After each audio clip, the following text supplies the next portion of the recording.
Alright. Picking up where we left off. Junpei too was consumed by his thoughts.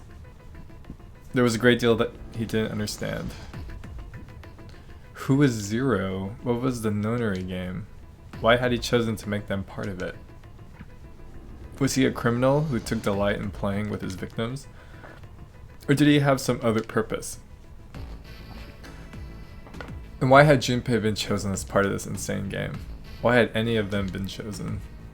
But one question was foremost on his mind. Akane. They hadn't seen one another since elementary school.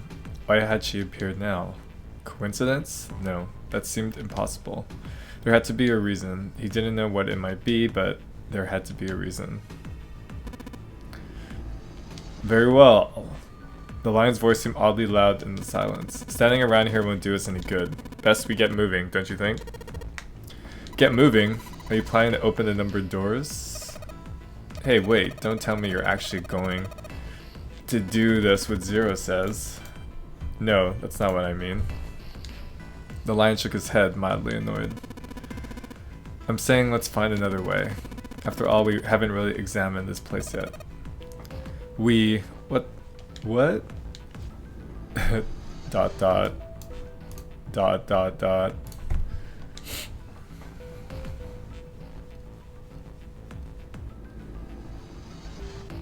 It's 9:05.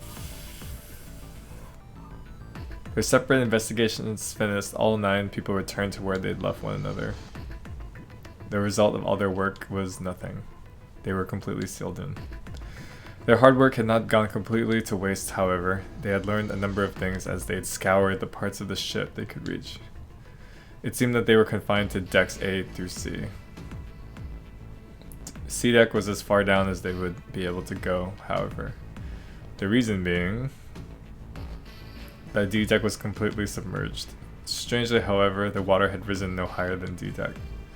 The flow seemed to have been stopped somehow, as evidenced by the surface of the water on D deck, which was as smooth as glass.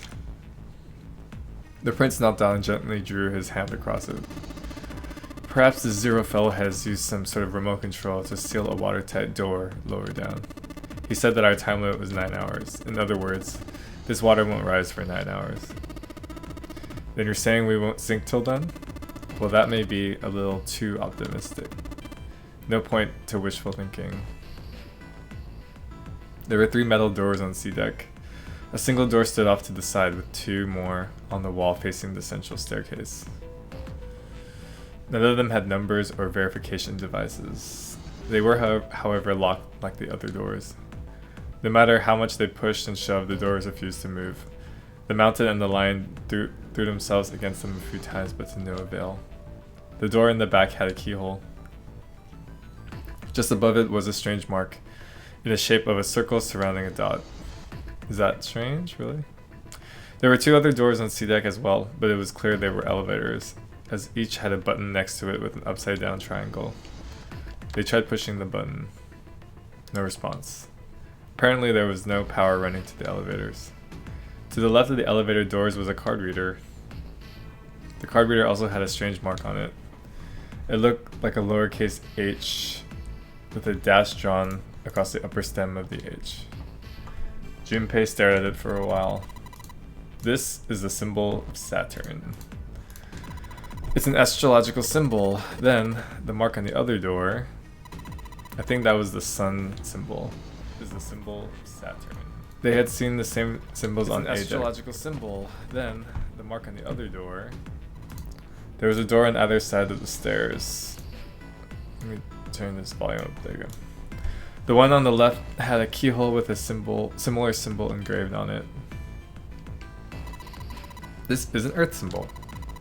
The horizontal line symbolizes the equator, and the vertical one represents the prime meridian. Junpei looked up at the ceiling. There was a great circle cut in it, perhaps for a skylight or glass dome, but it had been filled with a gargantuan metal plate. The metal looked very solid, and anything short of an explosive charge was unlikely to damage it. There were several windows along both sides of the ship, or at least there had been. They too were covered with metal plates. In other words, we're trapped. All the exits go nowhere. Junpei was not happy. The girl with pink hair spoke up. Well, I'm sure they go somewhere, we just can't open them. Then the mountain spoke. You don't know that. For all we know, they just open into walls, or take us in circles. The prince did not agree. No, I'm sure they go somewhere, otherwise what point would there be? And we can open them. Well, 2 of them at least.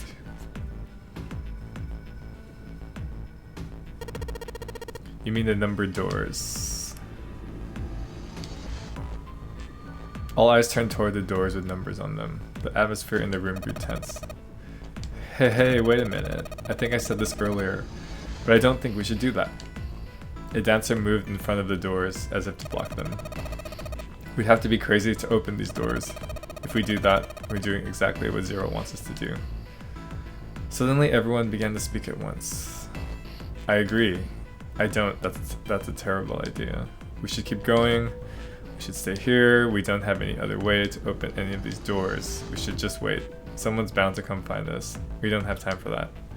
In 8.5 hours, the ship is going to sink. The clamor of voices made it next to impossible to determine who was saying what. The arguments grew more and more intense until people were shouting and screaming at one another. Junpei had remained silent, but at last he could take no more. Hey, shut up! They fell silent and all eyes turned to Junpei.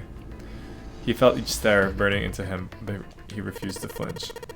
Before we try and decide where we're going to go, there's something else we ought to do. What's that? We need to exchange information. We don't know anything about each other. I want to know who you guys are. Who you are, where you came from, why you ended up here. Don't tell me you aren't curious too. They were silent. Some of them looked the other way, or bit their lip, or crossed their arms and stared at the ceiling. But one of them spoke up. It was Akane. I agree. I think Jumpy is right. Jumpy? Oh, I'm sorry. I'm talking about him. I just call him Jumpy. His name is Junpei. She pointed towards Junpei. We're childhood friends. We went to the same elementary school. Wait, stop! Don't tell us stuff we didn't ask you about. That's nice. Zero's probably watching us right now. What are you gonna do if he's listening in? Would that be bad? Hell yeah, it would. We don't know how much that bastard knows about us. Maybe he just picked a bunch of random people to kidnap. If that is the case, then it'd be dangerous for us to let him know too much. If Zero knows who we are, he could go after our families. Maybe he'd tell us he had him to get us to do stuff, you know? But we still need to know what our names are. It's going to be hard to talk to each other if we don't have names. Alright, then why don't we have code names? To him, apparently, it seemed like the obvious solution. Code names? Yeah, we'll each pick something. Like, I'll be 7. 7? Why are you 7? It seemed a fair question. The mountain stuck out his left arm. Because this bracelet number says 7. Oh, I get it. Yeah, that's a good idea. He smirked. Alright, I'm gonna be Santa. Any of you chumps know Japanese? No? Well, san means 3, so I'll be Santa. You know, like Santa Claus. Fits, don't you think? Then your bracelet number, yeah, it's got a 3 on it. Good job, Grandpa. Just like the mountain had done, Silver thrust out his left hand. Sure enough, the face of his bracelet read 3. Very well then, I'll go next, shall I? My bracelet number is 1. Given that, I think Ace seems appropriate. I'll be Lotus then. As I'm sure you all know, it has 8 petals, which means, of course, that my bracelet number is 8. I would appreciate it if you would call me Snake. My bracelet number is 2. Since Ace has chosen cards, then I choose dice. Snake Eyes, clearly, which is particularly relevant, given that I am blind. Blind? Really? He'd kept his eyes closed during their entire ordeal, which had suggested something strange, but to hear it said so casually, it was something of a surprise. Everyone seemed a little nervous at the prince's proclamation, but no one seemed to know how to react to it. There was one person, however, who didn't seem to be surprised in the least. The girl with pink hair. I want to be Clover. You know, like a four-leaf clover. Good luck, right? Looking almost bored, she held out her left hand. The face of her bracelet showed the number 4. They'd come around to Junpei. He held out his bracelet. Alright, my number's 5, so my code name is gonna be... Well, I have one. It's not like there's any point to it now.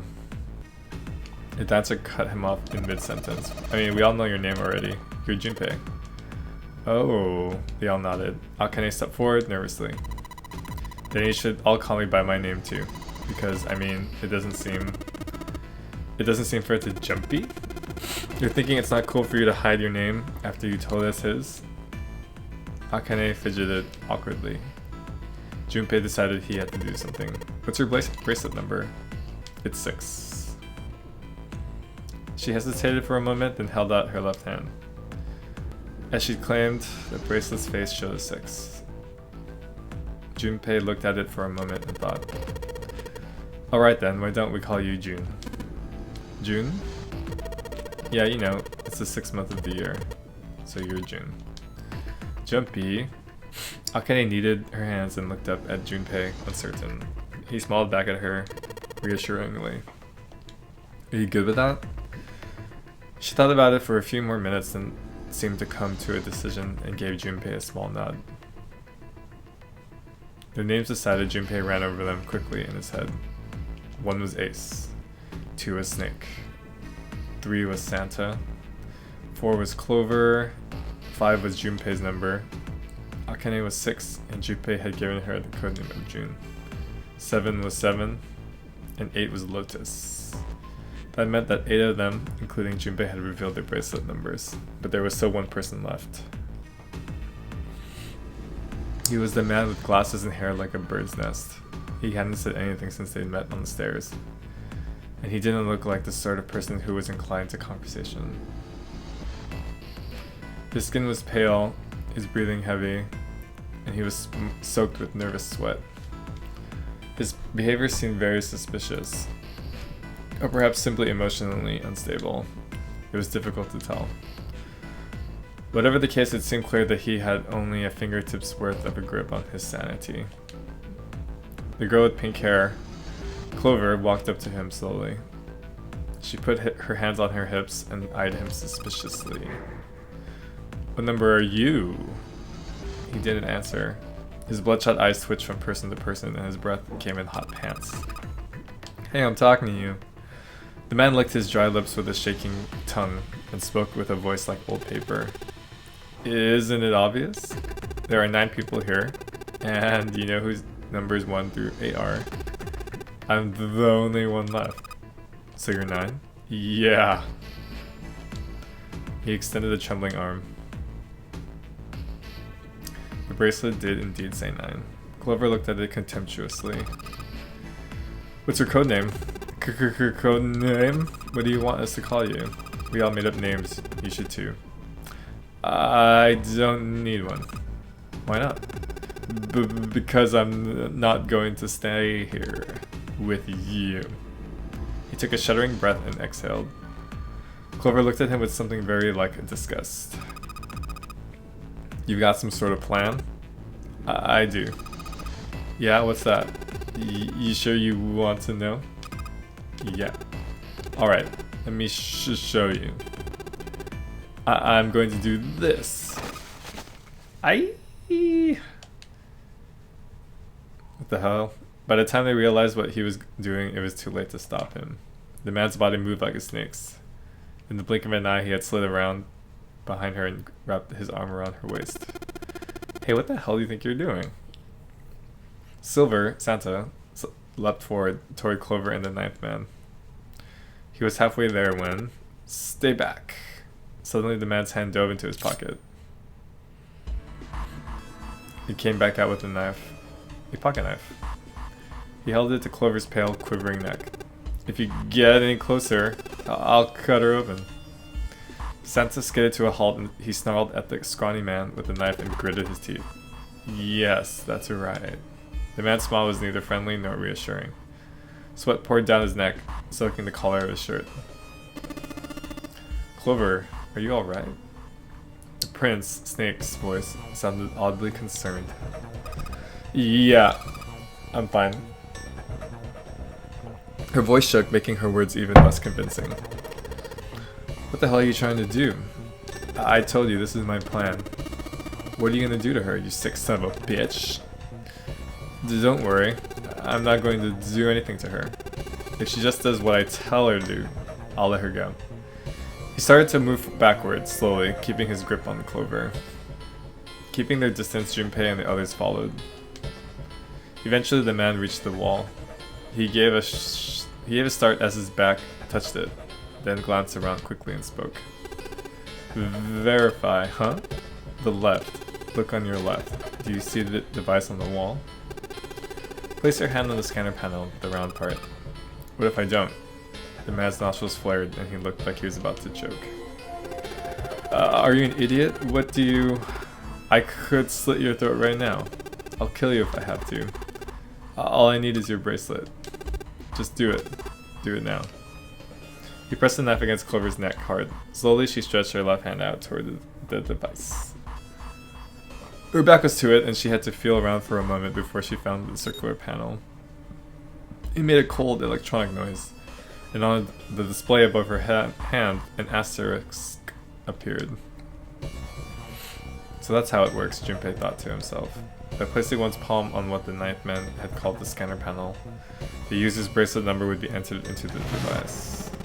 Should you total the numbers on your numbered bracelets and find that the digital root of that number is equal to the number of that door, the door will open. Junpei shifted his eyes to the door itself. The number on it was 5. The ninth man seemed to know a little more about the device's operation than he should. How had he known exactly what to do? Good. Good, you're done. Next. His bloodshot eyes crept from person to person until finally they stopped on the lion. Ace. You, right? You're the one with the number 1 bracelet, right? Yes, I am. So? Then you're next. Just verify your number like this little brat did. What are you doing? Do it! Don't you care what happens to her? Okay, just calm down. Ace held up his hands, palms out. The ninth man jerked his chin toward the device. Slowly, cautiously, Ace moved toward the device. After what seemed like an agonizing eternity, he reached it. Now, verify. Ace nodded and placed his hand on the scanner panel. The device beeped again, and a second asterisk appeared. Now the device had Clover and Ace's numbers. 4 and 1. 4 plus 1 equals 5. The same as the number written on the door, but it wouldn't open just yet. Only 3 to 5 people can pass through one numbered door. The door needed at least one more person. Who would that be? Get back. His voice shook, but the knife he held to Clover's throat made his words a command.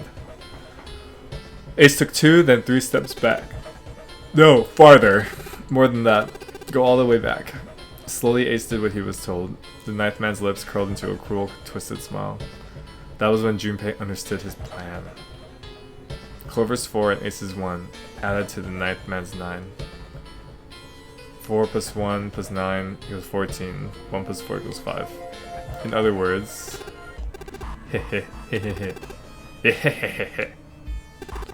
Thank God you were all so cooperative. Now I can get out of this nightmare. He pressed his own hand against the scanner panel.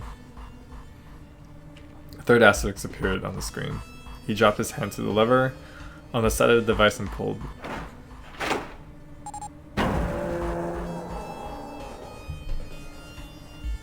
The door opened with a heavy metallic groan. He let go of Clover. Wait! Junpei leapt toward the ninth man, but he wasn't fast enough. The man shoved Clover. Ah! And hopped through the door. Laters! Okay, have a good one, guys. I'm going off ahead now. Well then, goodbye. He raised his hand and waved, the twisted smirk on his face. Then he was gone. What a dick. The door the door ground shut with a dull clang of metal on metal.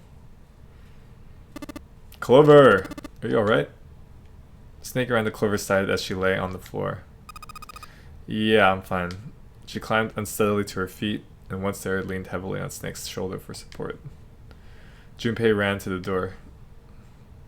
The others followed him. Several pairs of hands grabbed hold of the handles and pulled. They grunted and strained, but... shit, it won't budge. That was when Lotus, the dancer, spoke. Her voice was quiet. Do you hear something? Like what? Like some sort of beeping. Junpei pressed his ear against the cold metal of the door. The others did the same. You're right, I can hear it too. What is it? Then they heard something else. It was the ninth man. Shit! Why isn't it stopping? God damn it! You lied. Lied? This wasn't supposed to happen. This is wrong. This is wrong. His voice shook with fear. Safe on the outside, they stepped back from the door and looked at one another. What is happening in there? Open the door, please. I'm begging you. Help me. Please get me out of here. Get me out of here. Dude, you did it to yourself. Junpei grabbed hold of the device. He slammed his hand on the scanner panel. Nothing happened. Why didn't it register him? He looked at the display where the asterisk had shown up. It said engaged. Oh my god, there's no time left. Listen, I was lied to. He lied to me. He put me in here. It was him. He killed me. It was him. Yeah.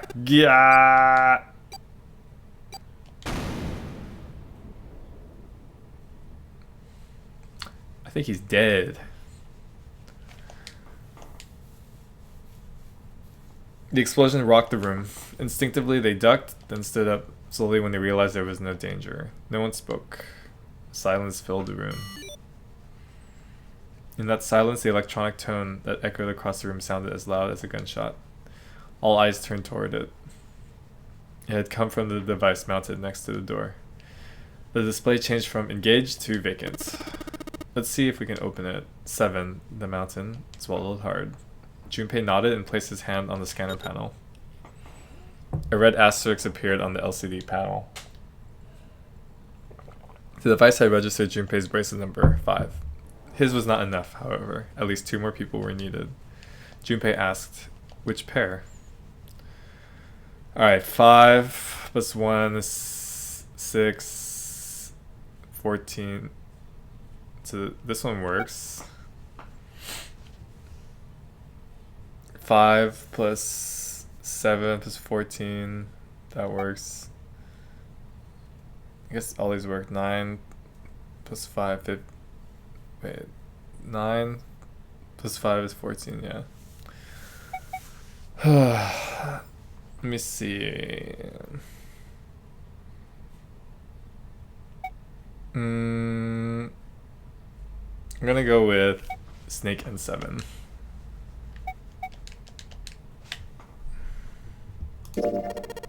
Snake 7, you think you can give me a hand here? The pun was a little too on the nose, but the mood was still grim.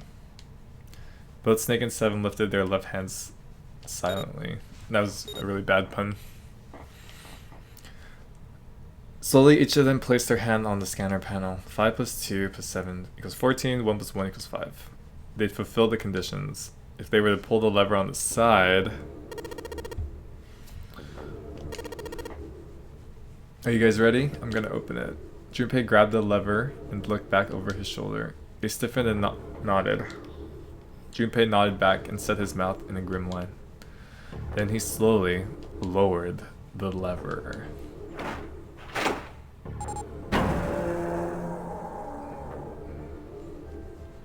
There was a metallic groan and the door slid open. A breath of air drifted out of it, carrying a stench that nearly made them gag. Junpei grimaced and put a hand over his mouth. Oh my god. Good god. Lotus and Ace shuddered. 7 grunted. Whoa, that's pretty bad.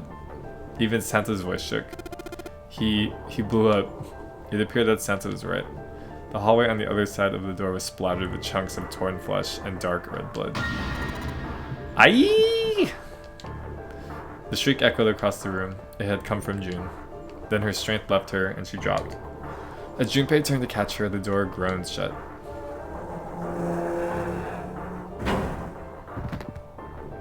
She crumpled to the floor. June, you okay? Junpei dropped to his knees and put his arm around her shoulders. That was when he noticed. Her whole body was feverish. She was radiating intense heat. What the hell? Where'd this fever come from? June didn't answer. Her face looked like wax and her whole body began to shake. Alright, let's just rest for a minute, okay? You think you can walk? She nodded weakly. Junpei lifted June to her feet and guided her to a nearby chair. Here we go.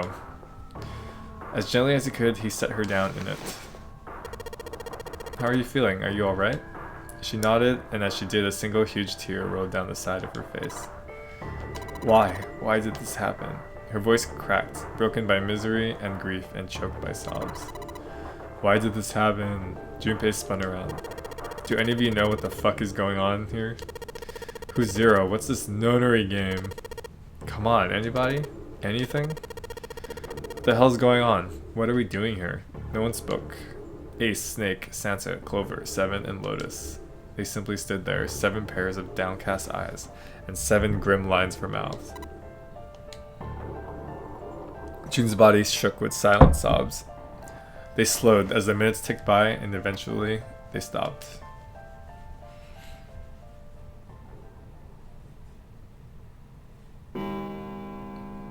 Then suddenly, in the cold, heavy silence that had enveloped them like a thick fog, a bell began to ring.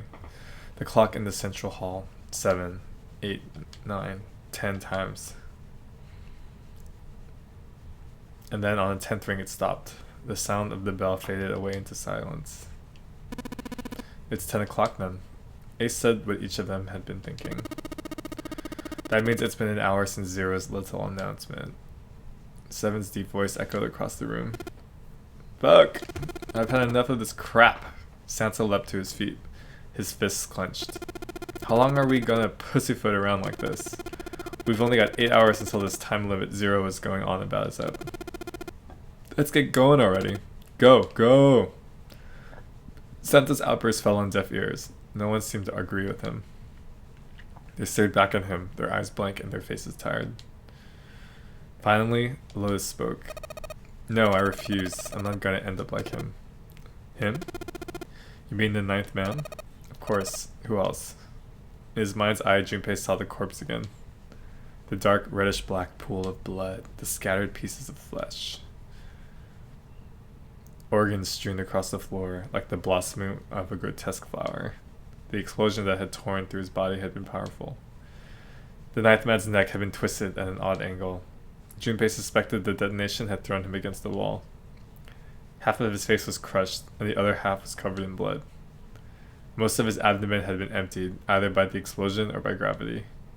He had landed on his back, and stark white ribs jutted up out of his chest, like the legs of some sort of macabre crab.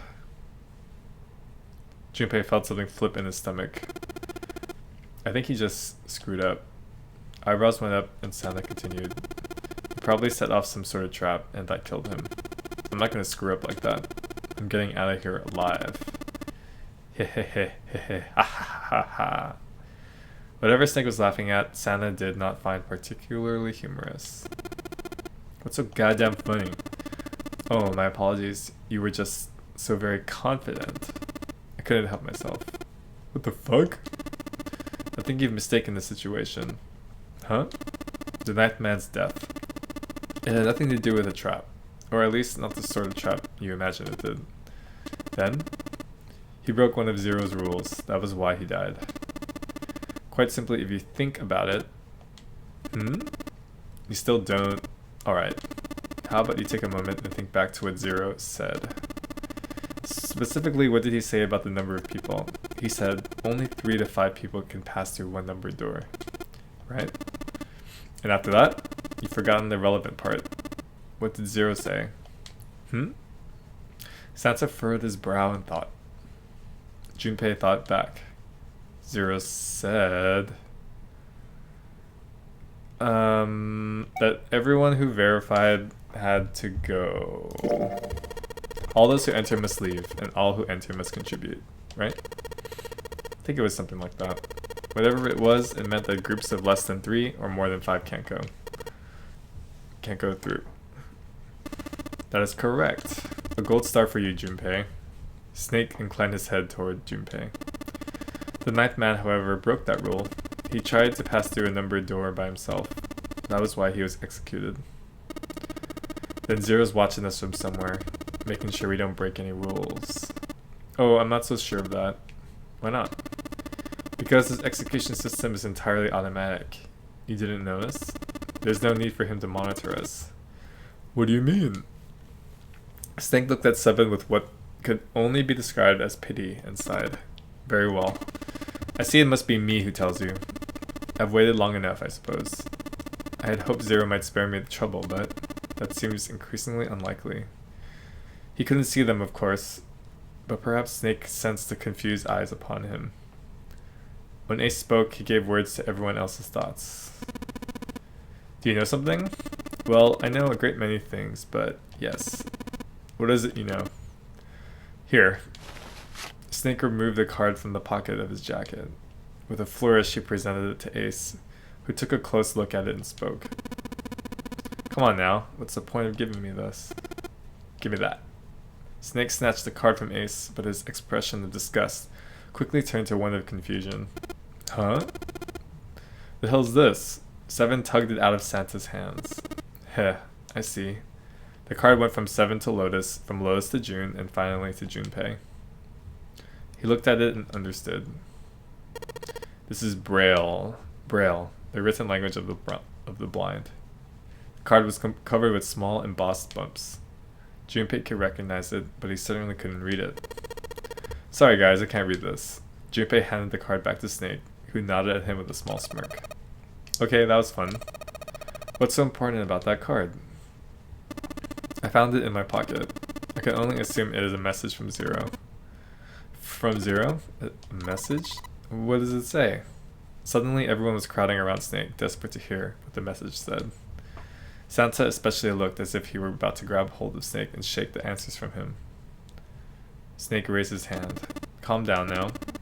No need to panic. You don't need to force me. I'll read it. Junpei swallowed hard and waited for him to start. He was not the only one.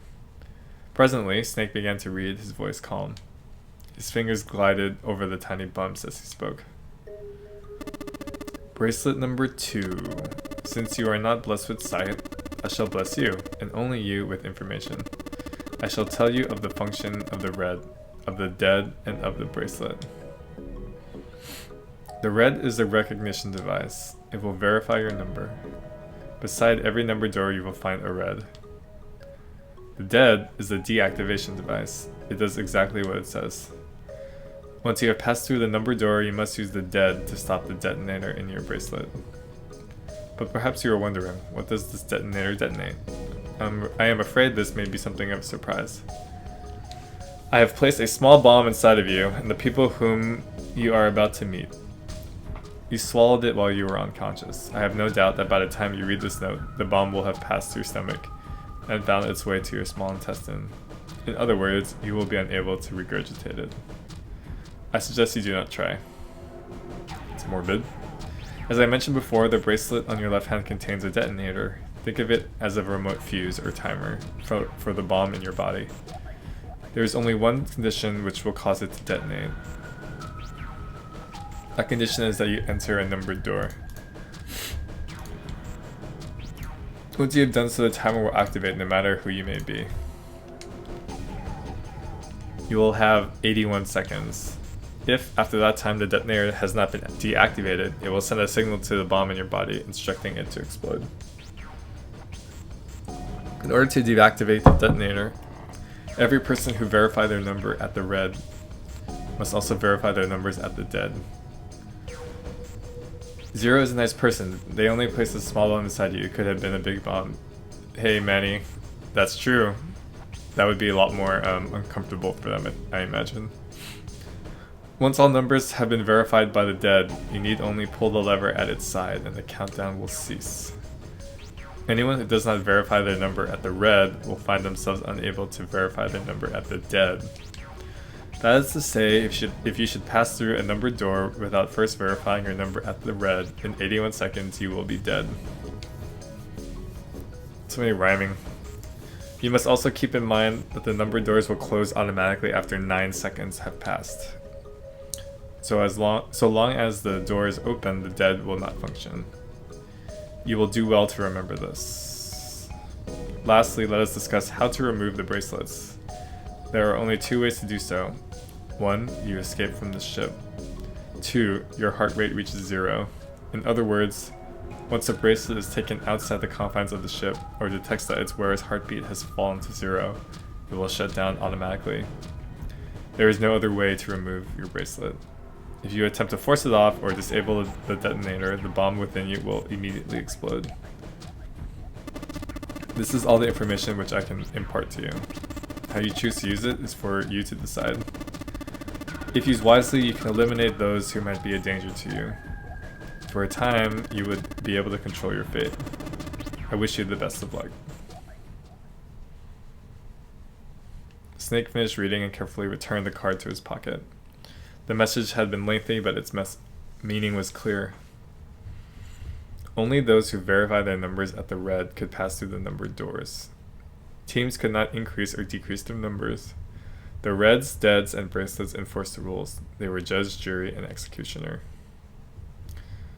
In defiance of Zero's suggestions, both Santa and Seven put fingers down their throats and began to gag. The rest stiffened. Some touched their stomachs, some simply stared at their bracelets. Junpei gingerly touched his stomach. There was a bomb inside his body. The thought of it made him queasy. His stomach felt oddly hollow, and his legs were weak. Why had Zero designed such a ludicrous game? Junpei looked over at the others. Alright, I'm gonna ask one more time. Do any of you know anything about Zero? They were all silent, each person waiting to hear what the others would say. Finally, Santa spoke. Actually, I saw him. I saw Zero when I got grabbed. I didn't see his face, though. Son of a bitch was wearing some kind of gas mask. What the hell? Come on, guys, give me something. You know, like surprise or something. Instead, it was Santa who looked surprised. There was a moment of silence, and then everyone spoke at once. Yeah, I saw him too. Me too. He was wearing a gas mask. As stories were sorted out, the truth became clear. All of their stories were the same. They had been abducted at home at midnight. The person claiming to be Zero had worn a mask. There had been white smoke, and then each person had passed out. When they awoke, they had found themselves on D-deck in a room with a 3-level bunk bed. Only Seven's story seemed to lack the detail of the others. Oh, me? Yeah, well, mine was just like the rest of yours. That was all he had said. It had occurred to Junpei at the time that it sounded somewhat strange, but he didn't press the issue. Manny, have you actually played this game through? He hadn't done so because there was something that struck him as even stranger. That was the mystery of the relationship between Snake and Clover. For some reason, they had been abducted from the same room and woken up in the same room. Junpei looked at them thoughtfully. So what's the deal with the two of you anyway? It was Clover that answered. Clearly she felt she had nothing to hide. We're siblings. Sibling? Yes. Snake is my older brother, obviously. That means I'm his little sister. That really so hard to understand? Junpei was taken aback. The others seemed just as surprised. She is correct, of course. He laid his hand on Clover's shoulder. Are you surprised? Well, yeah, but... why? There are other people here with connections to one another. Those two, for instance. Snake pointed at Junpei and Jun. Oh, you mean between Jumpy and me? Ah, yes. You did say you were childhood friends, didn't you? You went to school together? Yeah. Jun glanced at Junpei, uncomfortable with the sudden attention. Junpei felt somewhat nervous as well, and tried to scratch his head as casually as possible. Hey, you think maybe we could figure out who Zero is this way? Yeah, you're right. You connect dots between the victims, and that leads you to the perp. Textbook stuff. Junpei, June, does any of this ring a bell? Ring a bell. Ring a bell? They looked at one another. And like it was staged, they both tilted their neck at the same time. Well, perhaps you went to school with the son of a multimillionaire. A millionaire? Son? Well, someone bought this boat and set up all of this. Whoever Zero is, they must be incredibly rich. Well, we can't be sure of that. To me, this seems as though it's the work of an organization, not an individual. Zero is most likely simply the representative of a larger group. What sort of organization? It could be a number of things. An army, perhaps, or a research group. Perhaps this is all some sort of psychological experiment. If it is, then it's a pretty fucked up experiment. I mean, come on, a guy's dead. Wow. The word dead hung in the air, heavy and ominous. The room went quiet again. I don't know who the hell this Zero asshole is, but I know for sure he's gotta be pretty fucked up in the head to do all of this. If this was all one guy, then he's got some serious issues. Agreed. Even with the specter of death hanging over them, their discussions continued for some time. In the end, however, they learned something. Oh, they learned nothing. They're just hanging out, wasting time. By the time they finished, 1.5 of their 9 hours were gone. All they had to show for it was impatience. Man, look, we only got 7.5 hours left, okay? You really sure you want to just sit around? No one was willing to argue this time. Very well then. There's only one way for us to proceed. Sure not gonna be fun running around knowing we gotta jump when Zero says, jump. Well, it's stupid to just sit around here doing nothing. Thanks to Snake's card, at least we have some idea of how this all works. Correct. And so long as we follow the rules, we will most likely be alright. But what? Who's going to go in which door? June looked toward the numbered doors. Oh yeah, that's right. We can't have any more than 5 people in one door. All 8 of us can't go in the same door. Then it would seem we will have to split up. Wait. Lotus looked terrified. I'm telling you now, there is no way in hell that I'm going into door 5. Come on now, don't be selfish. Call me whatever the hell you want, I'm not going in there. If I'm going to have to walk through all that blood, then I'd rather stay here. Sigh. And we were doing so well. Just force her in there. Ace shook his head sadly. Sorry, but I ain't going in there either. Someone else can go into door 5. Oh, Santa, not you two. Hey man, I just bought these shoes. If you think I'm getting some creepy dude's blood all over them, you got another think coming. It might be a typo. That was the last straw. The hell, man? Weren't you the one who kept saying we should get going? Yeah, so? Doesn't mean I wanted to go into door 5. Oh god. There was an awkward silence. Finally, Seven spoke. Fine. I'll go into door 5. I can't go in there alone, though. Anyone else willing to come with me? There was another long silence. This time Snake was the one to break it. I'll go. What? Don't worry, you'll be fine. We may part now, but I'm certain we'll meet again later. How do you know that? Because I do. That's not an answer. If you're going, I'm going too. I'm going into door 5. What am I going to do with you? There's nothing you have to do. Ace stepped forward. If I join you, the problem is solved, correct? 7 is 7 and Snake is 2. And if you add Clover's 4 and my 1, the digital root would be 5. 7 plus 2 plus 4 plus 1 equals 14. 1 plus 4 equals 5. Oh, it works perfectly. The 4 of us can go into door 5. Wait, what about the other 4? What's their digital root gonna be? Junpei did a quick mental calculation. Lotus, Santa, June, and Junpei remained. Their bracelet numbers were 8, 3, 6, and 5. 8, 3, 6, 5. What would their digital root be? 8, 11, 17... 8, 11, 17... 17 plus 5 is 22. 2 plus 2 is 4. 8 plus 2 plus 6 plus 2 plus 2 is 4. He repeated what he determined. It's 4. Add up our 4 bracelet numbers and the digital root is 4. Then we can go into door 4. Yeah, that worked out well. Junpei ran over the team assignments in his head one more time.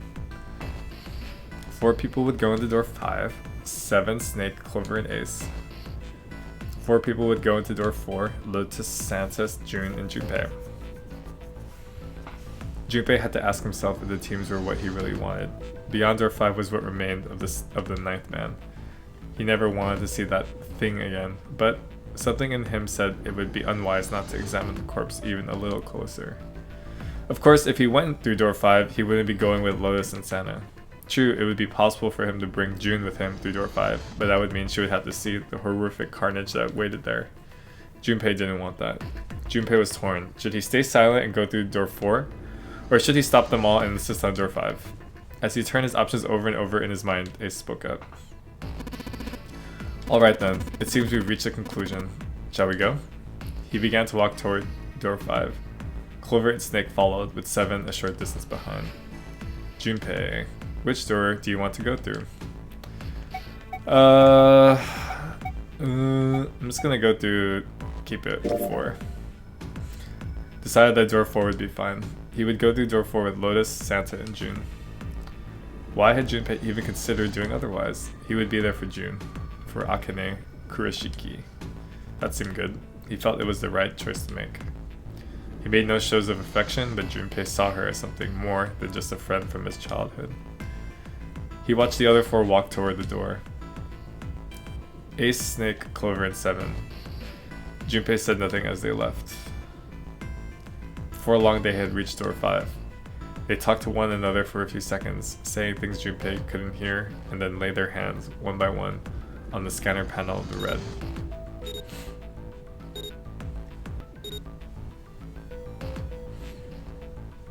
Ace grabbed the lever.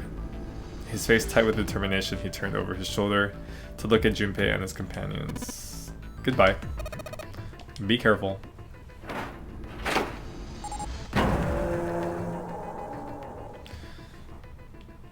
As Ace pulled the lever, the door swung open, the mouth of a great hungry beast. Beyond the door, Junpei knew, lay the sad remains of the 9th man. It did not surprise him that Ace, Clover, and 7 hesitated. The body was not a pleasant thing. Snake had no such problems as his blindness made him immune to the horror. He stepped through the door, his feet making a wet splack in the pool of blood. Do you intend to kill me? I assume you haven't forgotten the door only remains open for 9 seconds, have you? Snake had not even bothered to turn around, but the other 3 steeled themselves and stepped through the door.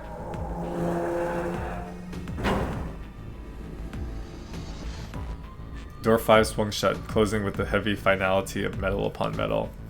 Junpei and his companions scrambled to the door. They pressed their ears to it in an attempt to hear what might be taking place on the other side. It's beeping. It's just like before. Probably the sound of the detonator on the bracelet. Do you think they're okay? June's face showed her concern more plainly than her words ever could. Almost as though in response to her question, a voice rang out from the other side of the door. It was 7. Hey, there it is. That's gotta be that dead thing. Come on. Get over here, we gotta authenticate. The beeping stopped. The sighs of relief were audible even through the heavy door. Phew, looks like it stopped. Junpei and his companions leaned away from the door and breathed a collective sigh of relief of their own. Hey guys, are you doing alright over there? They'd heard Seven's voice, but it wouldn't hurt to be sure. Yep, we're fine. Despite the recent danger, Clover's voice was as bubbly as ever. Oh hey, I'm gonna tell you all about this whole dead thing, okay? The dead is just like the red, but the color is different. You know how the red was red? Well, the dead is blue. Other than that, it's just like the red. Authenticating is the same too. Awesome, thanks, that helps a lot. Well, we should probably move on now. You be careful out there. Roger that. Junpei and the others left door 5 and headed towards door 4. Here we go. They stood in front of the red and placed each of their hands upon it.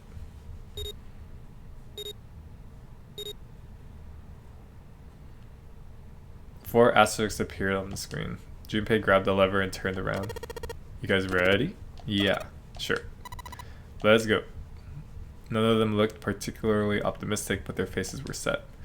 Junpei nodded to them and turned back toward the red. Alright, let's go. With strength and determination, he pulled the lever.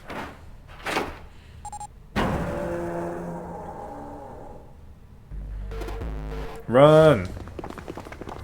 The 4 of them leapt through the door together. The moment they had passed through it, each heard a cold electronic sound coming from their left wrist. In the center of each bracelet, a red skull appeared and began to flash. The detonator's countdown had begun! In the long moment that each of them spent staring at their wrists. The numbered door behind them closed. The sound of metal on metal reverberating down the hallway. There was no way back now. They were committed. If they could not find the device to deactivate their detonators... Hey, where the hell is the dead? How would I know? Don't give me that crap. Start looking. I already am. They began to run, eyes looking frantically for the device that was the key to their salvation. The hallway they found themselves running down was a long one, easily 300 feet in length. On the right side of it stood a series of wooden doors, all nearly identical. If they had taken time to think, they would likely have discerned that the doors led to cabins. Don't tell me the dead is in one of those rooms. Oh no, how many rooms do you think there are? Junpei was too frightened to count properly, but at his best guess, there were 7 or 8 of them. Ah, fuck! There wasn't time to count them to be sure. Junpei ran to the nearest door. He grabbed the knob and shook it hard. It wouldn't open. It didn't feel locked, more like someone had hammered an iron plate over the other side of the door. Junpei turned around to find another door, and saw that his companions had already run to doors of their own. They did not seem to be having any more success than he had. Their own words confirmed his fears. Shit, this one's no good. Same here. It's not moving. Jun was the last to speak up. As Junpei looked in her direction, his eye caught something he hadn't noticed before. A small, red light. It flashed at him dimly from the end of the hallway. That's it, over there. Even as he yelled, he ran. He grabbed Santa, Lotus, and June, and pulled them toward the light. Santa called out to them as he ran. Hey, how many more seconds do we have? How would I know? Our time limit is 81 seconds. I know that, goddammit. I'm asking you how many seconds we have left. In all likelihood, Junpei figured nearly a minute had already passed, since the door had closed behind them. If that was true... Urgency foremost in all of their minds. They arrived at the end of the hallway. The dead sat on the left wall, blinking almost tauntingly at them. Hurry! Junpei grabbed hold of the machine, his hands slick with sweat and shaking. He slammed his hand against the scanner panel, the other 3 quickly following suit.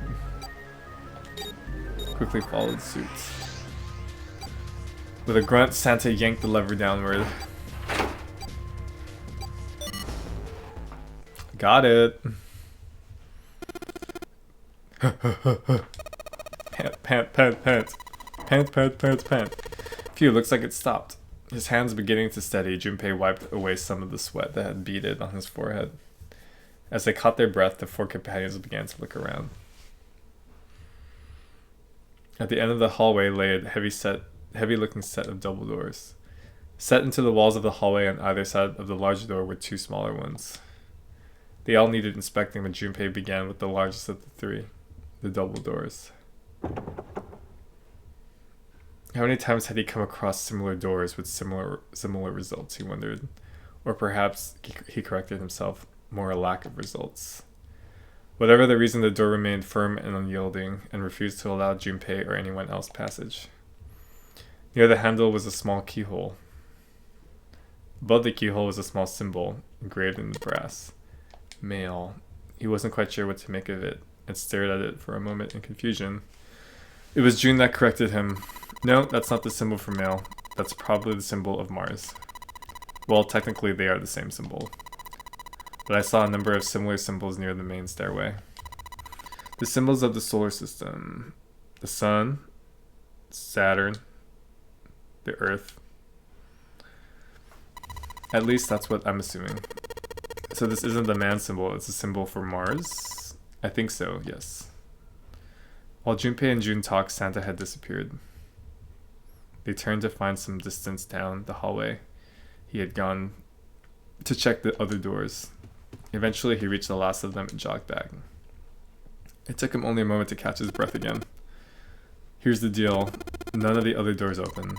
Then that must mean we only have 2 more doors. Lotus has examined the doors on either side of the larger double door. Each one had a metal plate attached to it. Junpei figured they were probably room numbers. The door on the left read B92, and the door on the right proclaimed that it led to B93. Alright, let's open them. Yeah. Junpei put his hand on the doorknob for the door that said room 92. Santa moved to the door that read room B93. They'd made it through the numbered door alive.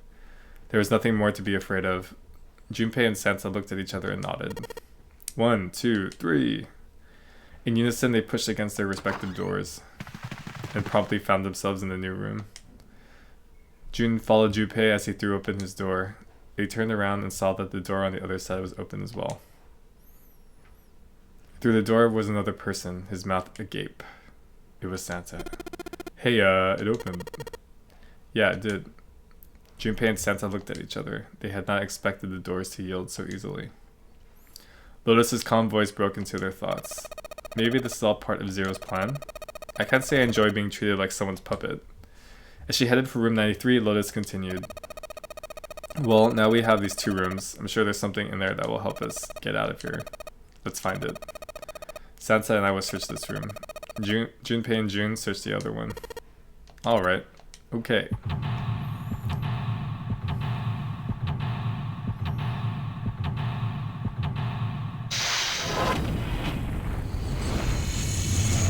Seek a way out.